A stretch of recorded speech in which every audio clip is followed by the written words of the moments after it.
ఒక్కసారి ఊహించండి. ఈరోజు మార్నింగ్ మీ ఫోన్‌కి ఒక మెసేజ్ వచ్చింది. Salary credited. ఆ ఒక్క నోటిఫికేషన్ చూసి మీ ఫేస్‌లో చిన్న నవ్వు. ఈ నెల కొంచెం సేవింగ్ చేస్తాను, అన్నెసెసరీ ఎక్స్‌పెన్సెస్ తగ్గిస్తాను అని మీలో మీరు అనుకుంటారు. కానీ 10 డేస్ తర్వాత బ్యాంక్ బ్యాలెన్స్ చూస్తే షాక్. నా సాలరీ ఎక్కడికి పోయింది? మీకు గుర్తున్న పెద్ద ఖర్చులు కూడా చాలా తక్కువ. రెంట్, గ్రాసరీ, పెట్రోల్ అంతే. కానీ బ్యాలెన్స్ మాత్రం ఆల్మోస్ట్ జీరో. ఇది మీ ఒక్కరి కథ కాదు. ప్రతి నెల లక్షల మంది ఎంప్లాయీస్ ఇదే ప్రశ్న అడుగుతున్నారు. నా సాలరీ ఎక్కడికి పోతుంది? కానీ ఇప్పుడు నేను చెప్పబోయే విషయం మీరు ఊహించలేరు. ఎందుకంటే మీ సాలరీని దొంగలిస్తున్నది మీ బాస్ కాదు, గవర్నమెంట్ కాదు, ఇన్ఫ్లేషన్ కూడా కాదు. అసలు దొంగ మీ బ్యాంక్ స్టేట్మెంట్లో కూడా కనిపించడు. ఆ ఇన్విజిబుల్ థీఫ్ గురించి తెలుసుకున్న రోజే మీ ఫైనాన్షియల్ జర్నీ మారడం మొదలవుతుంది. కానీ ముందు ఒక చిన్న కథ. రవికి ఒక మంచి జాబ్ ఉంది. పేరెంట్స్ కూడా చాలా ప్రౌడ్గా ఫీల్ అవుతున్నారు. ఫ్రెండ్స్ అంటారు నీ సాలరీ మస్తుందిరా అని. ఇన్స్టాగ్రామ్లో చూస్తే weekend cafes, vacation photos, new phone, gym selfies అన్నీ పర్ఫెక్ట్ లాగే కనిపిస్తున్నాయి. కానీ సాలరీ వచ్చిన 11th డే రవి తన బ్యాంక్ యాప్ ఓపెన్ చేసి చూశాడు. బ్యాలెన్స్ 2400. అతను ఒక్కసారి షాక్ అయ్యాడు. ఇంపాసిబుల్, నేను ఇంత ఖర్చు చేశానా అని అన్నాడు. ఆ రాత్రి ల్యాప్టాప్ ఓపెన్ చేశాడు, బ్యాంక్ స్టేట్మెంట్ డౌన్లోడ్ చేశాడు. ఒక్కో ట్రాన్సాక్షన్ చూడడం మొదలుపెట్టాడు. 189, 299, 149, 499, 799, 120, 349. ఏ ట్రాన్సాక్షన్ కూడా పెద్దది కాదు. అప్పుడు రవికి ఒక క్వశ్చన్ వచ్చింది. నేను మనీ ఖర్చు చేస్తున్నానా, లేక మనీ నన్ను వదిలి వెళ్తుందా అని. ఇక్కడే 90% పీపుల్ ఫీల్ అయ్యే రాంగ్ అసంప్షన్ ఏంటంటే నా సాలరీ తక్కువ, అందుకే సేవింగ్స్ ఏం లేవు అని. కానీ నిజమైన సమస్య అది కాదు. మనం మన ఫైనాన్షియల్ ప్రాబ్లమ్స్కి 3 కారణాలు చెబుతాం. సాలరీ తక్కువ, ఇన్ఫ్లేషన్ ఎక్కువ, ఎక్స్పెన్సెస్ కంట్రోల్లో లేవు అని. ఇవి నిజమే, కానీ ఇవి సిమ్టమ్స్ మాత్రమే, డిసీజ్ కాదు. అసలు డిసీజ్కి ఒక పేరుంది, అదే సాలరీ లీకేజ్. ఎగ్జాంపుల్కి మీరు ఒక చిన్న పడవలో ప్రయాణం చేస్తున్నారని అనుకోండి. నది ప్రశాంతంగా ఉంది, పడవ కూడా బలంగా ఉంది. కానీ కింద కంటికి కనిపించని కొన్ని చిన్న చిన్న హోల్స్ ఉన్నాయి. మొదట ఒక్కో డ్రాప్ వాటర్ మాత్రమే వస్తాయి, మీరు పట్టించుకోరు. కొంతసేపటికి అదే డ్రాప్స్ ఆ పడవని ముంచేస్తాయి. మీ సాలరీ కూడా ఇలాగే మునిగిపోతుంది. ఒక్క పెద్ద ఖర్చు వల్ల కాదు, ప్రతిరోజు పట్టించుకొని చిన్న చిన్న లీకుల వల్ల. ఇదే సాలరీ లీకేజ్ రూల్. రోజు ఒక కాఫీ, ఒక ఫుడ్ డెలివరీ, ఒక ఆన్లైన్ పర్చేజ్, ఒక ఆటో రెన్యువల్, ఒక ఈఎంఐ, ఒక స్వైప్, ఒక క్లిక్. ప్రతి ట్రాన్సాక్షన్ చిన్నదిగా కనిపిస్తుంది, కానీ మీ బ్యాంక్ బ్యాలెన్స్కు మాత్రం అవి చిన్నవి కావు.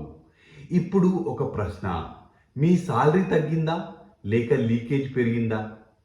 ఇక్కడే మన బ్రెయిన్ ఆడే గేమ్ మొదలవుతుంది. అది అర్థమైతే మీరు మనీ గురించి కొత్తగా ఆలోచించడం మొదలు పెడతారు. కానీ ముందు ఒక నిజం చెప్తాను.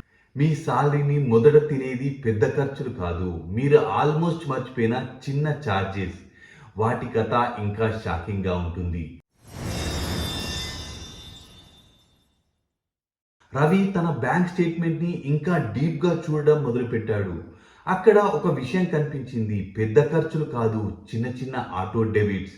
Netflix, prime, Hotstar, Spotify, cloud storage, gym membership, apps.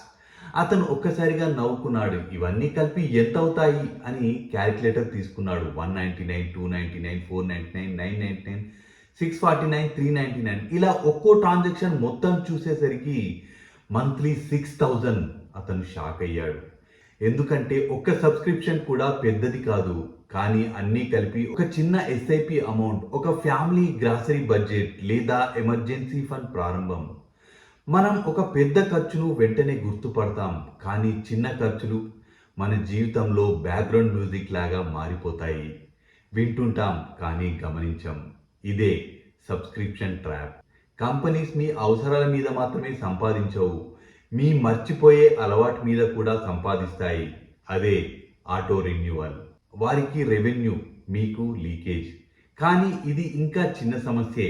ఎందుకంటే ఇప్పుడు చెప్పబోయేది ప్రతి నెల మీ ఫ్యూచర్ సాలరీని దొంగలిస్తున్న గజ దొంగ గురించి. అదే ఈఎంఐ ప్రిజన్. ఈఎంఐ మనకు చాలా చిన్న పదంలా కనిపిస్తుంది. మంత్లీ జస్ట్ 2499 మాత్రమే, డైలీ జస్ట్ 83 మాత్రమే. అడ్వర్టైజ్మెంట్స్ కూడా ఇదే చెప్తాయి. కానీ ఎప్పుడైనా ఇది ఆలోచించారా? ఈఎంఐ అంటే మీరు ఇంకా సంపాదించని డబ్బును ఈరోజే ఖర్చు చేయడం అని. మీ ఫ్యూచర్ సాలరీ ఇప్పటికే బుక్ అయిపోయింది. మీరు ఆఫీస్కి వెళ్తున్న ప్రతి నెల మీ సాలరీ ముందుగా ఈఎంఐ దగ్గరికే వెళ్తుంది, తర్వాత మీ దగ్గరికి వస్తుంది. అందుకే చాలామంది సాలరీ క్రెడిట్ అయిన రోజే సంతోషపడతారు, మరుసటి రోజు అదే సాలరీని మళ్ళీ వెతుకుతారు. ఒక హోమ్ లోన్ అవసరం కావచ్చు, ఒక ఎడ్యుకేషన్ లోన్ ఇన్వెస్ట్మెంట్ కావచ్చు, కానీ phone EMI, car EMI, vacation EMI, furniture EMI ఇవి చాలాసార్లు మన ఫ్యూచర్ ఫ్రీడమ్ని చిన్న చిన్న ముక్కలుగా అమ్మేస్తాయి. ప్రతి ఈఎంఐ రేపటి జీవితానికి ఈరోజు ఖర్చు చేసిన రిసిప్ట్ లాంటిది. కానీ ఒక ప్రశ్న, ఎందుకు సాలరీ 30,000 ఉన్నప్పుడు మనీ సరిపోదు, సాలరీ 1,00,000 అయినా అదే ఫీలింగ్ వస్తుంది? ఎందుకు? ఎప్పుడైనా ఆలోచించారా?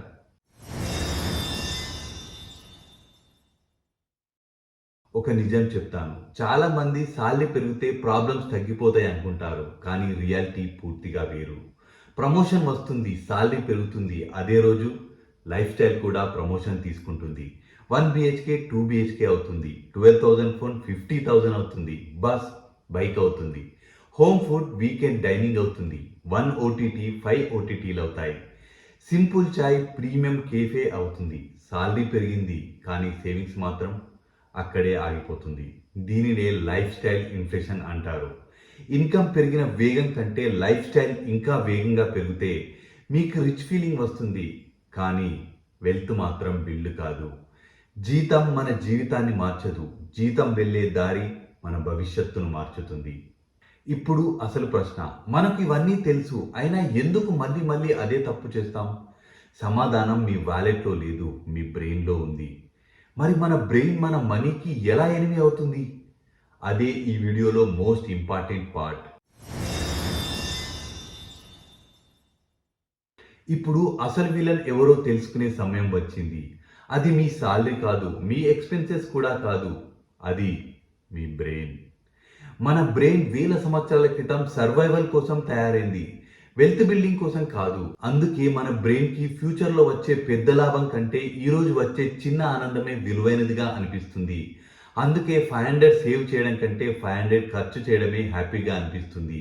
దీన్నే సైకాలజీలో ప్రజెంట్ బయాస్ అంటారు. మన బ్రెయిన్ ఎప్పుడు చెబుతుంది, ఇప్పుడు ఎంజాయ్ చేయి, తర్వాత చూసుకుందాం అని. అందుకే ఫ్లాష్ సేల్ చూసినప్పుడు మనకు ప్రోడక్ట్ అవసరమా లేదా అని ఆలోచించాం, ఆఫర్ ఎప్పుడు ఎండ్ అవుతుంది అని మాత్రమే చూస్తాం. అందుకే సాలరీ క్రెడిట్ అయిన రోజే మనం మన డిసిషన్ని ఎమోషనల్గా తీసుకుంటాం. 30 డేస్ కష్టం 30 మినిట్స్లో ఖర్చు అవుతుంది. ఇక్కడ ఇంకో సైకాలజీ పనిచేస్తుంది, అదే డోపమైన్. దాని అసలు పని ఇది కావాలి, ఇప్పుడే కావాలి అనే ఫీలింగ్ని పెంచడం. కొత్త ఫోన్ కొనడం వల్ల వచ్చే ఆనందం కొన్ని రోజులు మాత్రమే, కొత్త షూస్ కొన్ని రోజులు, కొత్త బైక్ కొన్ని నెలలు, కానీ ఈఎంఐ ఏళ్ల పాటు. మనం వస్తువులు కొనం, ఆ క్షణంలో వచ్చే ఫీలింగ్స్ని కొంటాం. ఆ ఫీలింగ్ పోయాక మిగిలింది ఈఎంఐ మాత్రమే. మీ జీతాన్ని దొంగలిస్తున్నది మీ వాలెట్ కాదు, ఇప్పుడే కావాలి అని చెప్పే మీ బ్రెయిన్. అయ్యో 100 రూపీస్ వల్ల ఏమవుతుంది? ఇదే చాలామంది చేసే అత్యంత ఖరీదైన పొరపాటు. ఒక చిన్న క్యాలిక్యులేషన్ చూద్దాం. రోజుకు 100, ఒక టీ, ఒక స్నాక్, ఒక ఆన్లైన్ ఆర్డర్, ఒక ర్యాండమ్ పర్చేస్, అంతే. మంత్లీ దాదాపు 3,000, 1 ఇయర్కి 36,000, 10 ఇయర్స్కి 3.6 lakhs. అదే మంత్లీ ఎస్ఐపి చేస్తే కోటీశ్వరుడు కావచ్చు. ఒక 100 రూపాయలు మీ జీవితాన్ని మార్చదు, కానీ ప్రతిరోజు జరిగే 100 రూపాయల నిర్ణయం మీ భవిష్యత్తును పూర్తిగా మార్చేస్తుంది. ఇక్కడే అసలు ప్రశ్న, డబ్బు ఎంత ఖర్చు చేశామనేది కాదు, ఎంత ఆలోచించకుండా ఖర్చు చేశామనేది. పెద్ద ఖర్చులు ఒక్కసారిగా గాయపరుస్తాయి, కానీ చిన్న ఖర్చులు ప్రతిరోజు రక్తం కారుస్తాయి. మీరు ఎప్పుడైనా గమనించారా, ఎవ్రీ మంత్ మన జీవితం ఆల్మోస్ట్ కాపీ పేస్ట్ లా ఉంటుందని? సాలరీ వస్తుంది, బిల్స్ పే చేస్తాం, ఈఎంఐస్ కట్ అవుతాయి. కొన్ని రోజులు మేనేజ్ చేస్తాం, బ్యాలెన్స్ తగ్గిపోతుంది, స్ట్రెస్ మొదలవుతుంది. తర్వాత మళ్ళీ నెక్స్ట్ సాలరీ కోసం ఎదురు చూస్తాం. ఇదే ఫైనాన్షియల్ స్ట్రెస్ లూప్. ఇది ఇన్కమ్ ప్రాబ్లం కాదు, సిస్టమ్ ప్రాబ్లం. మీరు ఎంత సంపాదించినా ఈ లూప్ బ్రేక్ కాకపోతే మీకు ఫైనాన్షియల్ ఫ్రీడమ్ ఉండదు. మరి ఈ ట్రాప్స్ అన్నింటి నుంచి బయటపడే మార్గం ఏమిటి? ఇక్కడే వెల్త్ బిల్డర్స్ జీవితాన్ని మార్చిన ఒక రూల్ వస్తుంది. మీకు ఒక రహస్యం చెప్తాను. చాలా మంది మిగిలితే సేవ్ చేస్తారు, కానీ రిచ్ పీపుల్ ముందే సేవ్ చేసి మిగిలిన దాన్ని ఖర్చు చేస్తారు. దీనినే పే యువర్ సెల్ఫ్ ఫస్ట్ అని అంటారు. సాలరీ క్రెడిట్ అయిన రోజే ముందుగా మీ ఫ్యూచర్కి పే చేయండి, తర్వాత ప్రపంచానికి పే చేయండి. మీ ఫ్యూచర్ కూడా ఒక బిల్ లాంటిదే, కానీ మనం దాన్నే చివరికి పెట్టేస్తాం. ఆ తప్పే మనల్ని సంవత్సరాల పాటు అదే చోట ఉంచుతుంది. మరి ఈ రూల్ని ఎలా ఫాలో కావాలి? దానికి 5 స్టెప్స్ ఉన్నాయి. స్టెప్ 1, సాలరీ వచ్చిన రోజే మినిమం 10 to 20% ఆటోమేటిక్ సేవింగ్స్ లేదా ఇన్వెస్ట్మెంట్ అకౌంట్కి ట్రాన్స్ఫర్ చేయండి. మీరు చూసే లోపే అది వెళ్ళిపోవాలి. స్టెప్ 2, ప్రతి సబ్స్క్రిప్షన్ని ఒకసారి రివ్యూ చేయండి. పాస్ట్ 30 days యూజ్ చేయకపోతే దాన్ని క్యాన్సిల్ చేయండి. స్టెప్ 3, కొత్త ఈఎంఐ తీసుకునే ముందు ఒక ప్రశ్న అడగండి. ఇది నా ఫ్యూచర్ ఇన్కమ్ని బలపరుస్తుందా లేక బంధిస్తుందా? స్టెప్ 4, చిన్న ఖర్చుల కోసం ఒక వీక్లీ స్పెండింగ్ లిమిట్ని పెట్టుకోండి. 100 రూపీస్ డిసిషన్స్ కూడా ఆలోచించి తీసుకోండి. స్టెప్ 5, సాలరీ పెరిగిన ప్రతిసారి లైఫ్ స్టైల్ కాదు, ఇన్వెస్ట్మెంట్ పర్సెంటేజ్ పెంచండి. ప్రమోషన్ వచ్చినప్పుడు ఫ్యూచర్ కూడా ప్రమోషన్ పొందాలి. అందరూ చేసే కామన్ మిస్టేక్స్ ఏంటంటే, నేను నెక్స్ట్ మంత్ నుండి స్టార్ట్ చేస్తాను, సాలరీ పెరిగాక చేస్తాను, లోన్ అయిపోయాక సేవ్ చేస్తాను. కానీ రియాలిటీ ఏంటంటే, మీ హ్యాబిట్స్ మారకపోతే సాలరీ ఎంత పెరిగినా స్టోరీ మాత్రం మారదు. ఇన్కమ్ ప్రాబ్లమ్స్ చాలాసార్లు హ్యాబిట్ ప్రాబ్లమ్స్గా మారిపోతాయి. పూర్ మైండ్ సెట్ అడిగేది ఈ మంత్ ఎలా గడపాలి అని. రిచ్ మైండ్ సెట్ అడిగేది నా నెక్స్ట్ 10 years ఎలా బిల్డ్ చేయాలి. పూర్ మైండ్ సెట్ సాలరీ కోసం పనిచేస్తుంది, రిచ్ మైండ్ సెట్ సాలరీని తన కోసం పనిచేయిస్తుంది. ఈ రోజు నుంచి మీరు సాలరీ రిసీవర్ కాదు, ఫ్యూచర్ బిల్డర్. ఒక రోజు మీ సాలరీ పెరగచ్చు, ప్రమోషన్ రావచ్చు, కొత్త జాబ్ రావచ్చు, కానీ ఒక విషయం మాత్రం గుర్తుంచుకోండి, మీ భవిష్యత్తును మార్చేది ఎంత సంపాదించారో కాదు, మొదట ఎవరికి పే చేశారు అనేది. ఈ మంత్ సాలరీ వచ్చినప్పుడు ఒక చిన్న ఎక్స్పెరిమెంట్ చేయండి. ముందుగా మీ ఫ్యూచర్కి పే చేయండి, తర్వాతే మిగిలిన ప్రపంచానికి. కొన్ని నెలల తర్వాత మీ బ్యాంక్ బ్యాలెన్స్ మాత్రమే కాదు, మీ ఆత్మవిశ్వాసం కూడా మారుతుంది. ఎందుకంటే సంపద అనేది జీతంతో మొదలవదు, సరైన నిర్ణయంతో మొదలవుతుంది. మీ సాలరీలో పెద్ద లీకేజ్ ఏంది? కామెంట్ చేయండి. ఈ వీడియో మీకు యూజ్ అనిపిస్తే సాలరీ కోసం కష్టపడుతున్న వారికి షేర్ చేయండి. ఇలాంటి career and wealth building knowledge కోసం మన ఛానల్ త్రిస్తాను సబ్స్క్రైబ్ చేసుకోండి. జీతం మీకు జీవితం ఇస్తుంది, కానీ దాన్ని ఎలా దారి మళ్లిస్తారో అదే మీ భవిష్యత్తును నిర్మిస్తుంది.